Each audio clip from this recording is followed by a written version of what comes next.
മുത്തുവേ, എന്റെ പൊന്നു ദൈവമേ, എനിക്കറിയത്തില്ല ഈ വീട്ടിലെ കാര്യങ്ങൾ എന്താ വന്നു. അയ്യോ വന്നല്ല. അയ്യോ എവിടായിരുന്നു എന്റെ മോളെ? നിന്നെ അവനെ വിളിക്കാനല്ലേ വിട്ടത്? എന്നിട്ട് ഞാൻ വിചാരിച്ചിപ്പോ നിന്നെ അന്വേഷിച്ച് ഇനി അടുത്ത ആളിനെ ഞാൻ വിടണമെന്ന്. അയ്യോ അച്ഛമ്മ, ഇത് എന്റെ മിസ്റ്റേക്ക് അല്ല. ഞാൻ കിച്ചണില് നോക്കി, മുത്തോങ്കൾ അവിടെ ഇല്ല. പിന്നെ ഡൈനിങ്ങിൽ നോക്കണ്ടല്ലോ, ഇവിടെ മുത്തോങ്കളില്ല. ഞാൻ ഈ വീട് മൊത്തം നോക്കി അച്ഛമ്മ, ഇവിടെ എങ്ങും മുത്തോങ്കളില്ല. അവസാനം ബാക്ക് സൈഡിൽ ഇരിക്കുകയാണ് ബാക്ക് സൈഡിലോ? അവിടെ എന്തുവായിരുന്നു ഇവന് പണി? എന്റെ അച്ഛമ്മ അവിടെ എന്തൊക്കെയോ ആലോചിച്ചുകൊണ്ടിരിക്കുകയായിരുന്നു. ഞാൻ അവിടെ ചെന്നില്ലായിരുന്നെങ്കിൽ മുത്തോങ്കൾ അവിടെ ഇരുന്ന് ആലോചിച്ച് ഉറങ്ങിപ്പോയേനെ. എന്തോ നാടാ ഇതൊക്കെ. രാവിലെ ഞാൻ നിന്നോട് പറഞ്ഞു, എടാ നമുക്കിതൊന്ന് ബാങ്കിൽ പോകണം, എന്നിട്ട് ഈ കത്ത് അവിടെ കൊണ്ടുപോയി കൊടുക്കണം, അത്യാവശ്യമുള്ള കാര്യമാന്ന്. എന്നിട്ട് നിനക്ക് അതിന്റെ എന്തെങ്കിലും ഒരു വിചാരമുണ്ടോ? എന്റെ അച്ഛമ്മ പറഞ്ഞതൊന്നും മുത്തോങ്കൾ കേട്ടിട്ട് പോലും ഇല്ല. മുത്തോങ്ങളുടെ കണക്ഷൻ ഇവിടെ അല്ല. ഓഹോ, പോയോ? എത്ര നേരം കൊണ്ട് ഞാനിവിടെ കിടന്ന് ശലയ്ക്കുന്നു. പറഞ്ഞോ, എനിക്ക് കേൾക്കാലോ. കേക്കാവോ? കേട്ടില്ലല്ലോ. ഞാൻ നിന്നോട് പറഞ്ഞല്ലേ രാവിലെ ബാങ്ക് വരെ ഒന്ന് പോണോന്ന്, ഒരു കത്ത് കൊടുക്കാറുണ്ടെന്നൊക്കെ. അതൊക്കെ പറഞ്ഞിട്ട് നീ വല്ലതും കേട്ടോ? ഞാനേ ശ്രദ്ധിച്ചെന്നിരിക്കുന്ന കേട്ടോ. ഞങ്ങള് കണ്ടു, ശ്രദ്ധിച്ചത് ഛർദിച്ചതും ഒക്കെ കണ്ടു.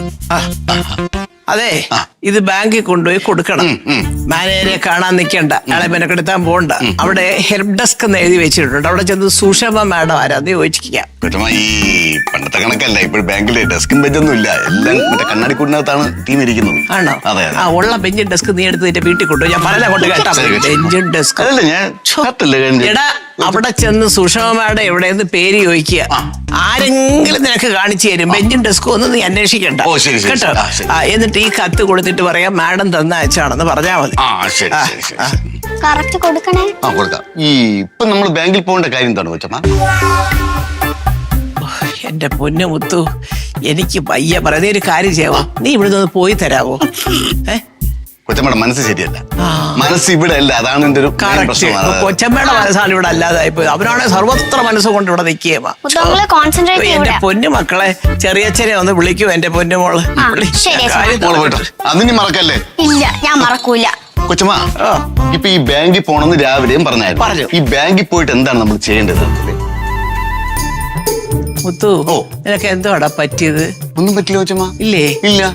എന്നാ കാര്യമായിട്ട് നിനക്ക് ഏതാണ്ടോ പറ്റിയത്. നീ ഈ ലോകത്തൊന്നും അല്ല. നിന്റെ ബുദ്ധിയും ഓർമ്മയും എല്ലാം കൂടെ കണ്ടുപോയി. അശിഷേ, കൊച്ചമ്മക്ക് ഇത്ര നേരം ഇവിടെ പറഞ്ഞ എന്തുവാ? അത് മനസ്സിലായി. പേപ്പർ എടുത്ത് നേരെ ബാങ്കിൽ പോണം. വേറെ ആരെ കാണണമെന്ന് പറഞ്ഞല്ലോ? നീയല്ലേ പറഞ്ഞ ബെഞ്ചും ഡെസ്കും ഒന്നും ഇപ്പൊ അവിടെ ഇല്ലെന്ന്. അതെ, ആരടാ ഡെസ്കിൽ ഇരിക്കുന്നത്?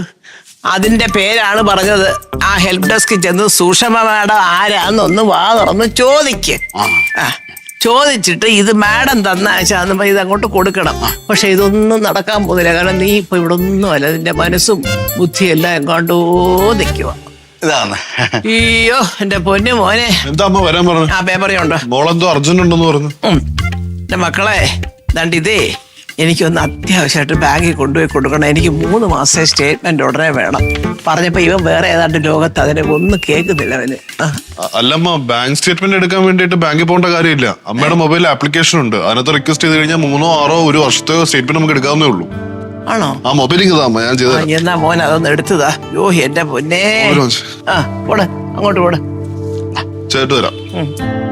ചെല്ല കൊച്ചമ്മ. അപ്പൊ ഞാൻ ബാങ്കിൽ പോയിട്ട് ഞാനൊരു കാര്യം പറയട്ടെ. നീ ഇവിടുന്ന് നിന്റെ മുറിയിലോട്ട് ചെല്ലണം. അതായത് ഇപ്പൊ ഒരു പണിയും നീ എടുക്കണ്ട. നീ എനിക്ക് വേണ്ടി ഒന്നും ഉണ്ടാക്കണ്ട.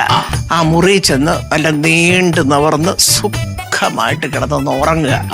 ഉറങ്ങി എഴുന്നേക്കുമ്പോ ഈ വട്ട് മാറി ഒരു വിളിവ് വരുവിടാ. കൊച്ചമ്മ, അങ്ങനെ ചെന്ന് ഉറങ്ങാൻ പറ്റില്ല കൊച്ചമ്മ. എന്ത്? കുഞ്ഞിനെ ഞാൻ കുർത്തിച്ചക്ക വെച്ചിട്ട് പുളിശ്ശേരി ഉണ്ടായി കൊടുക്കാന്ന് പറഞ്ഞു. കുഞ്ഞിന്? ആ കുഞ്ഞ്. എന്തോന്ന് ചക്ക? പുറത്തിച്ചക്ക. അതായത് പൈനാപ്പിൾ. നന്നായിരിക്കും. പൈനാപ്പിളിന് വരെ പാവയ്ക്കായിട്ട് കൊടുക്കരുത് ഈ ഒരുമാതിരി വെടിവില്ലാത്ത അവസ്ഥയിൽ. പോ ചെല്ല, എന്തോ ഇവിടുന്നൊന്ന് മാറി. എന്റെ കഷ്ടകാലത്തിനൊന്ന് വിളിച്ച്. കൊച്ചമ്മ, ഞാൻ ഈ പൈനാപ്പിൾ പുളിശ്ശേരി ഉണ്ടാക്കിയതിന് ശേഷം ബാങ്കിൽ പോയാൽ മതിയോ അതോ അതിനും തൊട്ടു മുമ്പേ പോണം? കത്തിച്ചാടാ, അത് മതി. നീ ഒന്നും ചെയ്യണ്ട. നീ എനിക്ക് വേണ്ടി ഒന്നും ഉണ്ടാക്കണ്ട. നീ കുഞ്ഞിന് പൈനാപ്പിളോ പാവയ്ക്കോ എന്താന്ന് എനിക്കറിയാൻ വയ്യ. ഞാൻ പറഞ്ഞോ ഒന്ന് ചെയ്യോ. എവിടെങ്കിലും ചെന്ന് നീ 2 മണിക്കൂർ ഒന്ന് കിടന്ന് ഉറങ്ങ്. ശരി. എന്തോ പ്രശ്നം ഉണ്ടടാ നിന്റെ തലക്കിപ്പോഴ്. അയ്യോ സുഷമ അടുത്ത് സുഷമേ ഇല്ല. ഓടാടുന്ന്. അത് മാത്രം ഓർമ്മയുണ്ട്, എത്ര വെളിവില്ലെങ്കിലും പെണ്ണുങ്ങളുടെ പേര് സുഷമ. ഫ്ലവേഴ്സ് ടിവിയുടെ സ്മാർട്ട് ഷോയിൽ പങ്കെടുക്കാൻ നിങ്ങളെ ക്ഷണിക്കുന്നു. ഉടൻ തന്നെ ഈ നമ്പറിലേക്ക് വിളിക്കുക. 7593829838. ഫ്ലവേഴ്സ് സ്മാർട്ട് ഷോ ഉടൻ വരുന്നു ഫ്ലവേഴ്സ്.